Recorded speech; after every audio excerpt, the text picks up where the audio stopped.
Un retournement de situation brutale secoue la Guinée-Bissau. Ce basculement n'a pas eu lieu en quelques jours, mais a mûri au fil de mois d'exaspération croissante. Au cœur de cette crise, un nom émerge et se grave dans les mémoires. Ibrahim Traoré, un modèle ou une figure à éviter.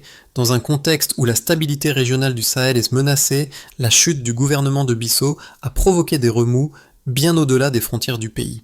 Ibrahim Traoré, avec son influence régionale, devient un symbole d'un tournant politique profond. La Guinée-Bissau, un pays où l'instabilité politique est une constante, se trouve aujourd'hui à un tournant décisif. Ibrahim Traoré, figure montante de la transition régionale, incarne à la fois l'espoir d'un renouveau et le risque d'un approfondissement de la crise. Si la transition en Guinée-Bissau réussit, elle pourrait redonner confiance aux citoyens, rétablir l'ordre et créer des institutions plus robustes. Cependant, l'enjeu est colossal. En cas d'échec, non seulement le pays pourrait sombrer dans une instabilité encore plus grande, mais le Sahel tout entier pourrait se retrouver à la croisée des chemins. Le modèle de Traoré, déjà observé au Burkina Faso, pourrait faire école, mais à quel prix ? Est-il possible d'atteindre la stabilité à travers un régime militaire, ou bien ce modèle pourrait-il installer une gouvernance autoritaire plus durable, aux effets potentiellement déstabilisateurs pour la région ? Ce dilemme pourrait bien déterminer le destin du pays. La Guinée-Bissau a connu une crise politique qui n'a pas éclaté du jour au lendemain, mais qui s'est construite lentement au fil des années. Un point de rupture a été atteint lorsque le gouvernement a décidé de prolonger controversément le mandat présidentiel, une décision largement perçue comme un abus de pouvoir. Ce geste a allumé une étincelle qui a ravivé une colère populaire déjà présente, marquée par des frustrations économiques et une gouvernance inefficace. La situation s'est exacerbée, et la population, en particulier les jeunes, a pris les rues pour exiger un changement radical. Au même moment, les dynamiques politiques dans la région du Sahel ont ajouté une dimension supplémentaire à cette crise. Le renversement du pouvoir au Burkina Faso par Ibrahim Traoré, ainsi que les événements au Mali et au Niger, ont servi de modèle à une partie de la population guinéenne. Le rôle de l'armée dans ces transitions militaires a influencé les réflexions des acteurs politiques locaux, et la figure de Traoré a commencé à être évoquée comme un possible porteur de changement en Guinée-Bissau. Le gouvernement, de plus en plus isolé, a tenté de défendre la légitimité de sa décision, mais la population était de plus en plus déterminée. Les manifestations ont pris de l'ampleur et les tensions ont atteint leur paroxysme. L'armée, en observant de près ces événements, a alors décidé d'agir. Le renversement du pouvoir a eu lieu rapidement, sans les scènes chaotiques que beaucoup attendaient, mais avec une efficacité qui a étonné les observateurs. Le pays a soudainement basculé dans une nouvelle ère, avec la prise du contrôle par l'armée, mais ce renversement a laissé place à une grande incertitude quant à l'avenir politique et économique de la Guinée-Bissau. Ibrahim Traoré, bien que n'étant pas directement impliqué dans la crise en Guinée-Bissau, incarne un modèle de leadership qui résonne profondément dans toute la région. Après avoir pris le pouvoir au Burkina Faso, sa popularité a explosé, et son nom est devenu synonyme de changement radical. Alors que le pays se trouve à un tournant, son influence symbolique semble avoir traversé les frontières.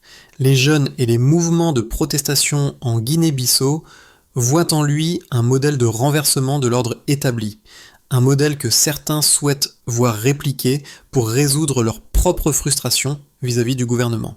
Le rôle de l'armée, clé dans ce renversement, a été modéré, mais décisif.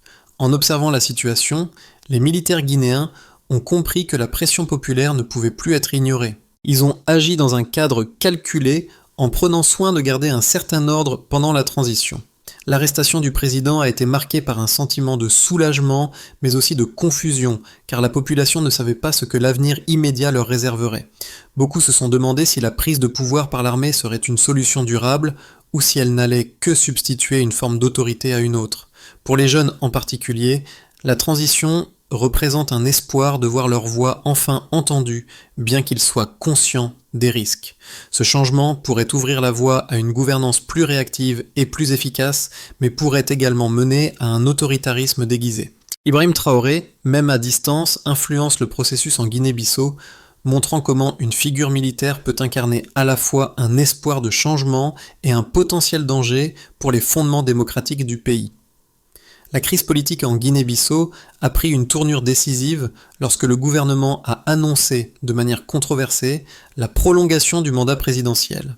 Cette décision a été perçue comme un abus de pouvoir, déclenchant une vague de mécontentement à travers le pays.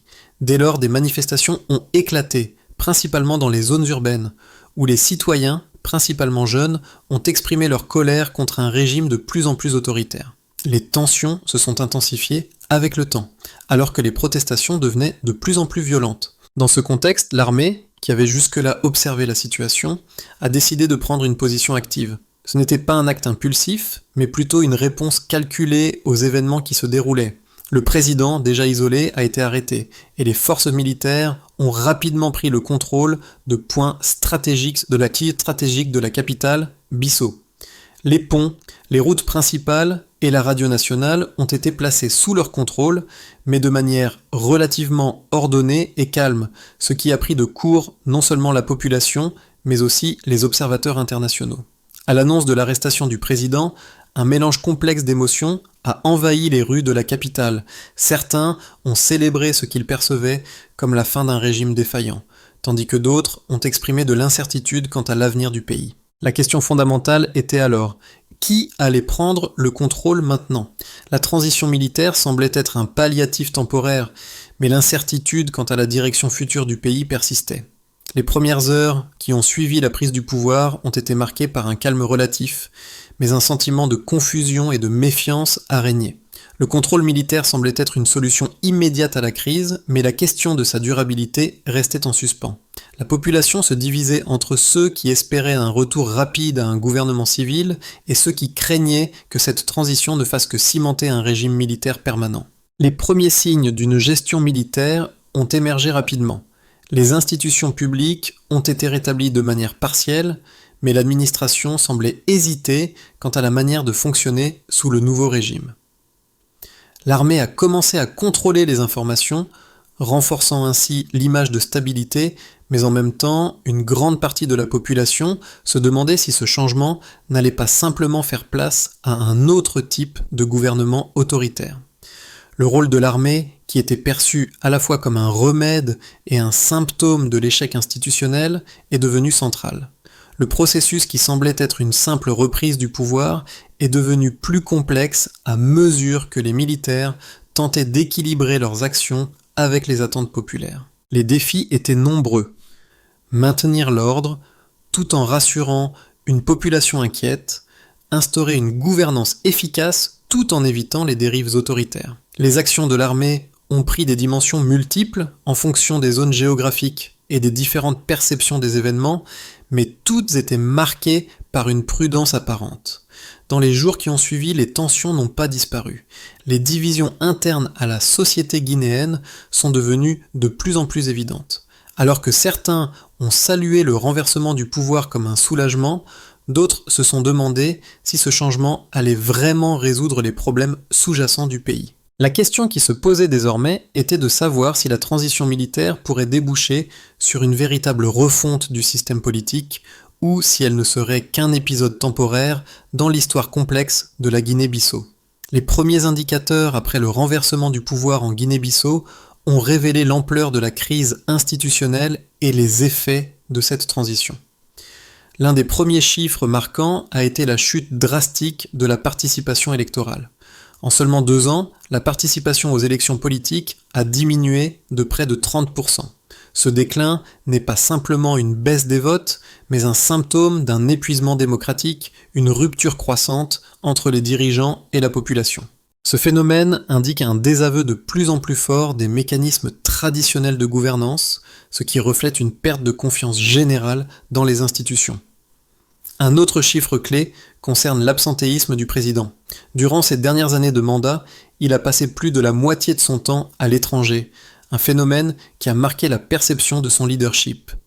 Les témoignages recueillis auprès de différents acteurs politiques et sociaux montrent qu'un tel isolement du président a non seulement exacerbé les problèmes de gouvernance, mais a également créé un sentiment d'abandon parmi la population, particulièrement dans les zones rurales. L'absence prolongée du président a contribué à l'affaiblissement des structures administratives locales, ce qui a intensifié la crise. La prolongation controversée du mandat présidentiel représente un autre facteur clé dans la dégradation de la légitimité du pouvoir. Bien qu'il n'existe pas de chiffres précis concernant l'opinion publique sur cette décision, les effets sur la situation politique ont été clairs. Des manifestations ont éclaté presque immédiatement après l'annonce, et la pression populaire a forcé une remise en question de la légalité et de la légitimité de cette décision. Le gouvernement, bien qu'il ait tenté de justifier cette prolongation, n'a pas pu empêcher l'énorme mécontentement qui a suivi. Ce phénomène a révélé l'impasse politique dans laquelle se trouvait le pays, marqué par l'incapacité du gouvernement à répondre aux besoins fondamentaux de la population. Enfin, un dernier chiffre qui mérite d'être souligné est la montée des frustrations économiques. Avant même le renversement, la Guinée-Bissau était déjà confrontée à une grave crise économique. La gestion inefficace des ressources naturelles et la corruption endémique ont aggravé les conditions de vie des citoyens. Après le renversement du gouvernement, les difficultés économiques se sont intensifiées, notamment avec l'augmentation des prix des produits de première nécessité et la détérioration des infrastructures. La situation économique précaire a alimenté le mécontentement social et l'instabilité politique a rendu la reprise économique encore plus difficile. Ces chiffres, pris ensemble, dessinent un tableau inquiétant des causes profondes de la crise en Guinée-Bissau. Ils montrent non seulement un échec dans la gestion des affaires publiques, mais aussi un système politique fragile qui ne répond plus aux attentes de la population. La transition militaire, bien qu'elle ait permis de stabiliser temporairement la situation, ne résout pas les problèmes structurels sous-jacents. Si ces défis ne sont pas adressés, la Guinée-Bissau risque de s'enfoncer encore plus dans la crise. Le renversement du pouvoir en Guinée-Bissau a suscité des réactions contrastées, notamment sur l'opportunité d'un pouvoir militaire comme réponse à la crise. D'un côté, les partisans de l'intervention militaire soulignent que cette prise de pouvoir était inévitable, face à l'incapacité du gouvernement à résoudre les problèmes structurels du pays. Ils considèrent que la prolongation du mandat présidentiel, perçu comme un abus de pouvoir, a constitué un catalyseur pour cette intervention. Selon cette perspective, l'armée a agi comme un rempart face à une gouvernance corrompue et inefficace, et le renversement du président a été la seule solution viable pour éviter une dégradation encore plus profonde de la situation. De plus, les défenseurs de l'intervention militaire estiment qu'un pouvoir militaire pourrait offrir un répit temporaire en assurant la sécurité et en stabilisant le pays à court terme. Après des années de tensions sociales et économiques, un gouvernement militaire pourrait être vu comme une alternative nécessaire, capable de restaurer l'ordre et de mettre en place des réformes avant de revenir progressivement à une gouvernance civile. Dans cette optique, un tel changement pourrait s'avérer bénéfique pour la Guinée-Bissau, en offrant un leadership plus autoritaire, mais potentiellement plus efficace pour surmonter les défis immédiats. Cependant, cette vision est loin d'être partagée par tous. Les opposants à la transition militaire soulignent les risques considérables associés à ce type de gouvernance. Ils avertissent que l'armée, en accédant au pouvoir, pourrait ouvrir la voie à un régime autoritaire bien plus difficile à contrôler que le système politique précédent. Ils rappellent que la Guinée-Bissau a déjà connu des transitions militaires par le passé, mais aucune d'entre elles n'a permis de résoudre de manière durable les problèmes politiques et sociaux. L'intervention militaire pourrait non seulement empêcher un retour à la démocratie, mais aussi entraîner un recul des libertés civiles en consolidant un pouvoir centralisé et moins transparent. De plus, les critiques pointent la fragilité de la transition militaire elle-même. Bien que l'armée puisse offrir une stabilité temporaire, il n'est pas certain qu'elle parvienne à résoudre les problèmes structurels sous-jacents du pays, notamment la corruption, la mauvaise gestion des ressources et les divisions internes. À long terme, la persistance d'un pouvoir militaire pourrait aggraver ces problèmes, exacerber les tensions sociales et compliquer le processus de démocratisation. La vraie question reste de savoir si l'armée saura naviguer entre la nécessité de rétablir l'ordre et le besoin d'établir des institutions solides et démocratiques pour garantir la paix et la prospérité à long terme. Le renversement du pouvoir en Guinée-Bissau a, à bien des égards, marqué un tournant historique. Mais la question qui demeure est: ce changement sera-t-il un véritable renouveau ou une simple transition d'un système autoritaire à un autre? Ce qui semblait être une victoire pour la population frustrée pourrait en réalité marquer la fin d'une expérience démocratique fragile. La prise de pouvoir par l'armée, bien que saluée par certains comme une réponse nécessaire à l'incapacité du gouvernement, représente également un risque pour les fondations démocratiques du pays. Dans les rues de Bissau, les espoirs d'un avenir meilleur sont accompagnés de craintes quant à l'avenir immédiat. Si l'armée réussit à instaurer un cadre stable et à reconstruire les institutions en tenant compte des besoins populaires, une transition réussie pourrait ouvrir la voie à une gouvernance plus efficace et plus juste. Mais si elle échoue, la Guinée-Bissau pourrait se retrouver dans une situation encore plus fragile, avec des institutions encore plus faibles et une confiance populaire encore plus érodée. À ce moment crucial, l'avenir de la Guinée-Bissau dépend de la capacité de ces nouvelles autorités à concilier stabilité et réforme démocratique tout en évitant les dérives autoritaires.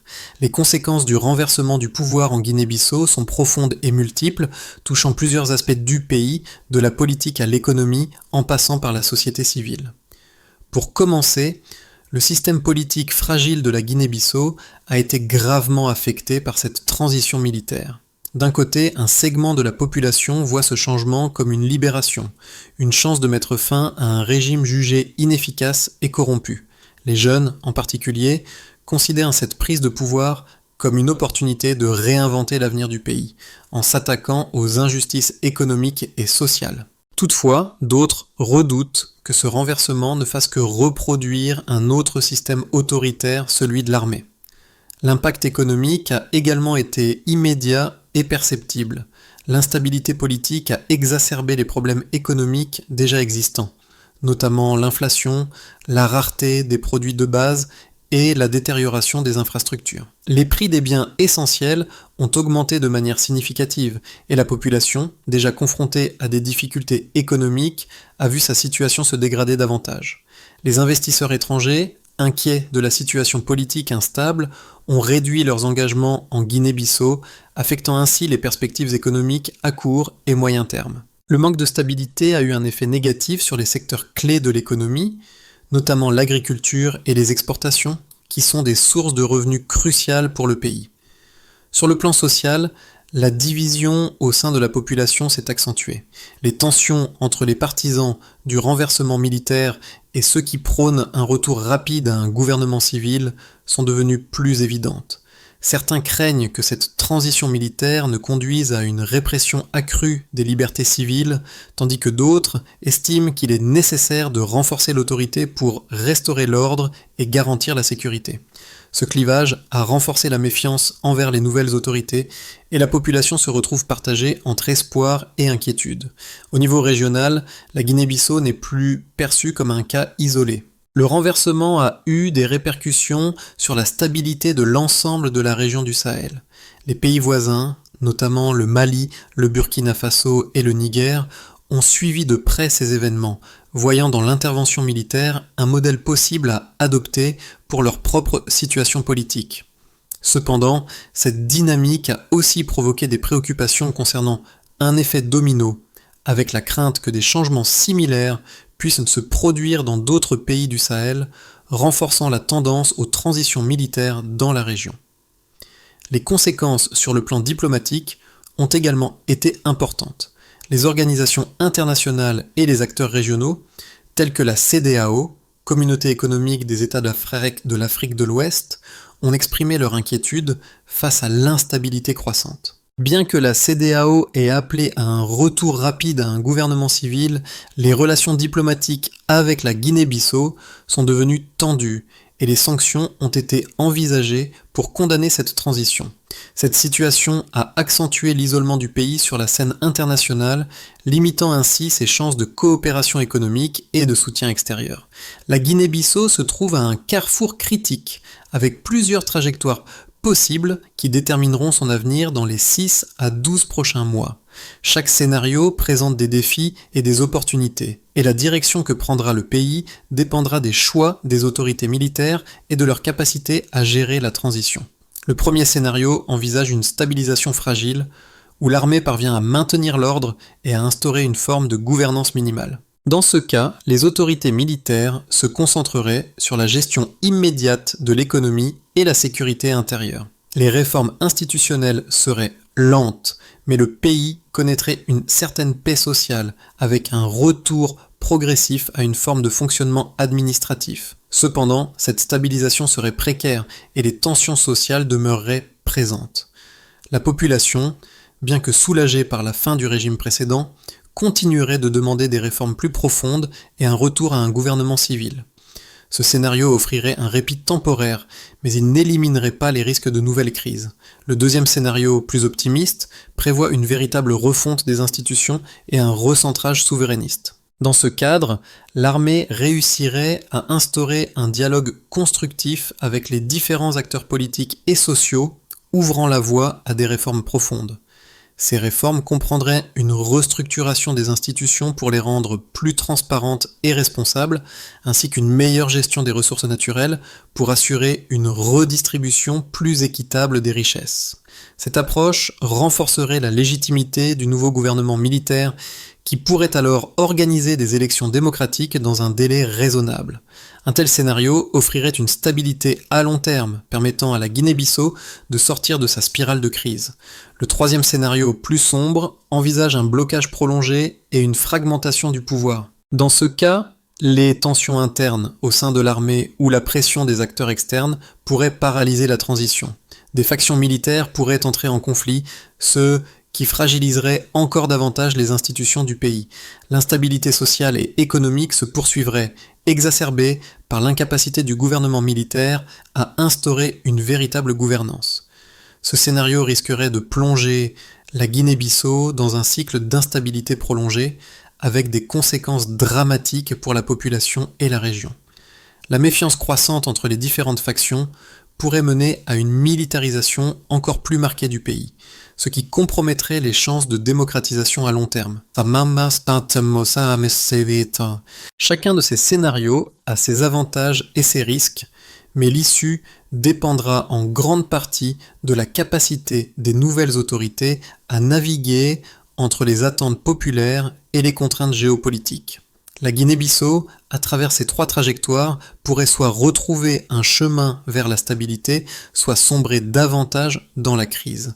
La situation en Guinée-Bissau n'est pas seulement un problème politique ou économique.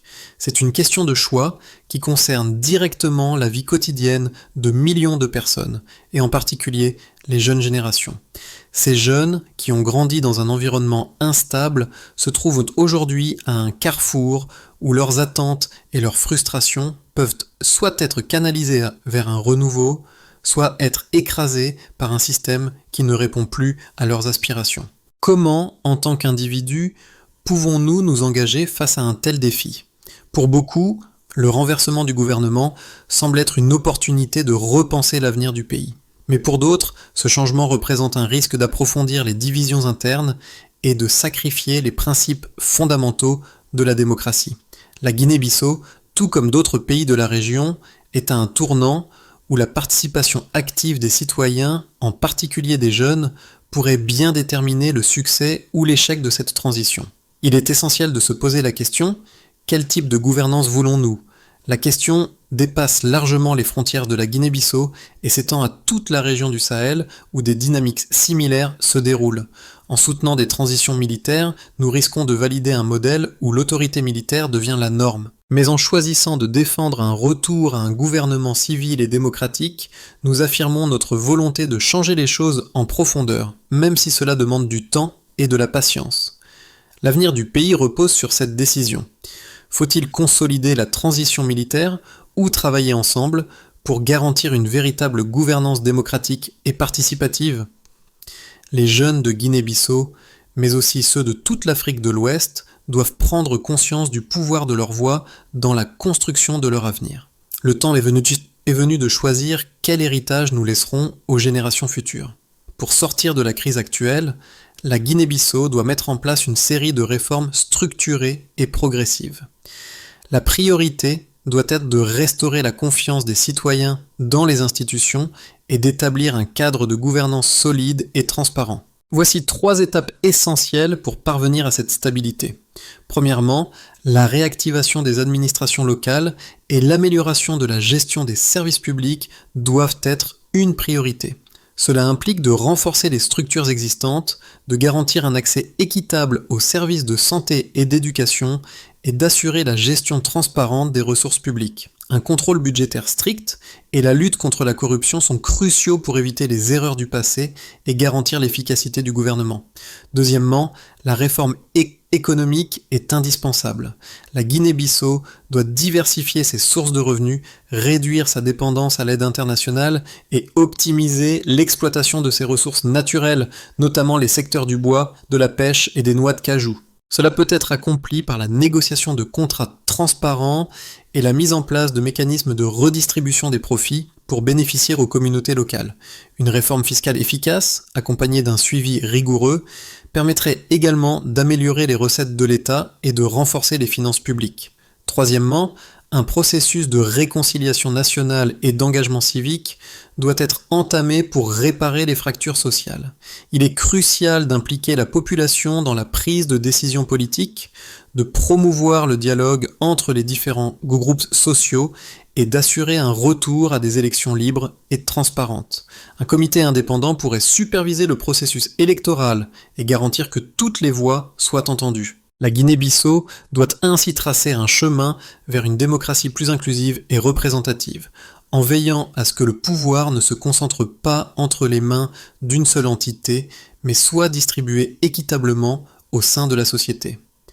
La Guinée-Bissau, à ce moment précis, est à un tournant crucial de son histoire. Tout comme dans de nombreuses autres nations, traversant des périodes de bouleversement, l'espoir et la peur s'entrelacent. Ce qui est certain, c'est que le pays ne peut plus revenir en arrière.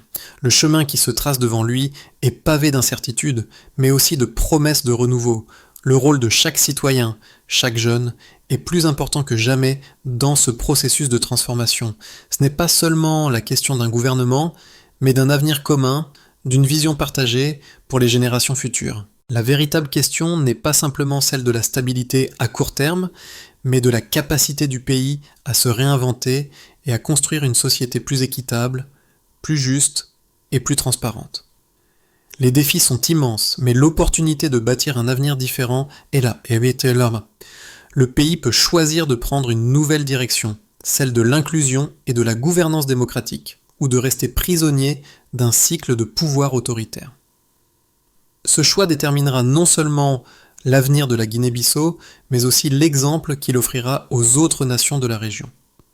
Le changement que la Guinée-Bissau traverse aujourd'hui pourrait bien être un tournant pour toute la région du Sahel. Chaque acteur, qu'il soit citoyen, observateur ou partenaire international, a un rôle essentiel à jouer dans cette phase de transition.